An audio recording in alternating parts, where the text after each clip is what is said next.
আর্জেন্টিনাকে হারানো অসম্ভব নয়, বললেন সুইজারল্যান্ড কোচ।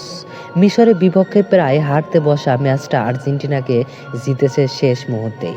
এই জয়ের তারা জায়গা করে নিয়েছে শেষ ৮-এ। ১২ জুলাই বাংলাদেশের সময় সকাল ৭টায় কোয়ার্টার ফাইনালের আর্জেন্টিনার মুখোমুখি হবে সুইজারল্যান্ড। গতকাল রাতে টাইব্রেকারে কলম্বিয়াকে হারিয়েছে সুইসরা। ওই ম্যাচের পরে শেষ ৮-এ তাদের প্রতিপক্ষের আর্জেন্টিনাকে নিয়ে প্রশ্ন গিয়েছিল সুইস কোচ মুরাদ ইয়াকিনের কাছে।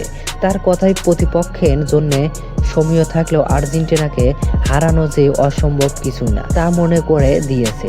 তিনি বললেন, বর্তমান চ্যাম্পিয়নদের মুখোমুখি হওয়াটা দারুণ ব্যাপার, আমাদের জন্য এক অনন্য সুযোগ। তবে আর্জেন্টিনার অর্জন নয়, অবশ্যই আমরা তাদের হারানোর সর্বোচ্চ চেষ্টা করব।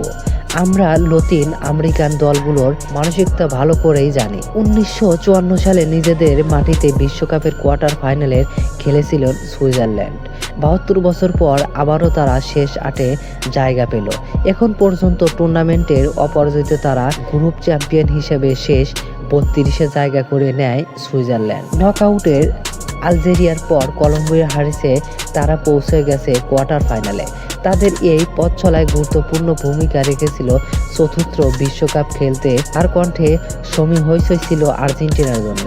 কলম্বিয়ার বিপক্ষে শেষ ১৬ ম্যাচের পর তিনি বলেছেন, কোয়ার্টার ফাইনালে খেলতে আসা আর্জেন্টিনার অসাধারণ একটা দল।